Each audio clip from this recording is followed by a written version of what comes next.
Hello and welcome to my Season 14 Death Knight preview. Now, one little note before we go ahead. As you can probably see, the arms are currently bugged out for this set and that they appear way thicker than they should be, so just do bear that in mind. Now, as always, I'm going to go through the Alliance, Horde and Elite versions of the gear. And first up we have Alliance. This is pretty much the version with the blue tint, and I think it looks pretty good. I think its color scheme overall is a little bit messy, however, I think that's what they were going for. They didn't want this to be a sleek tier. I think the helm is especially cool, it looks quite menacing. Honestly, it looks all rather hewn together, which I suppose doesn't make a lot of sense for armor, but I suppose for the PvP feel, it does make sense.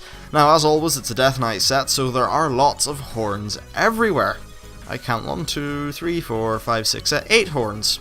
Yes, very horny piece of gear. So, let's move on to the next one, which is the Horde one. As you can see, it's got the little red thingy on the head, so that's how you know it's Horde.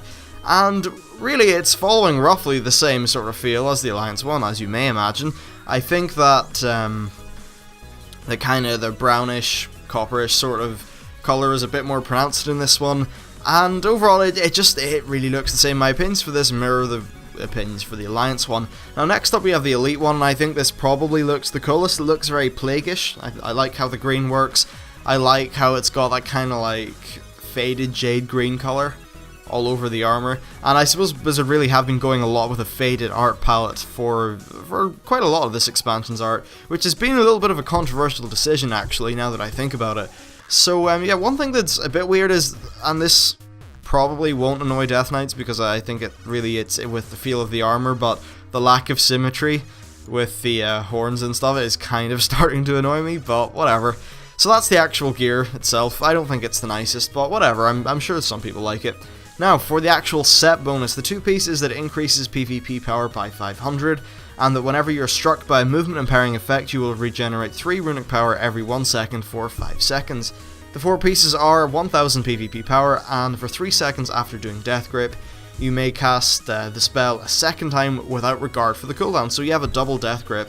I guess that could be very handy. I don't PvP as a Death Knight, so I can't really say, but hey, it's probably nice. Anyway, that is it for this video. If you like, please hit that like button. If you have any opinions about the armor, positive or negative, let's have a discussion in the comments, because it's interesting to talk about things like armor and appearances and art, that kind of thing.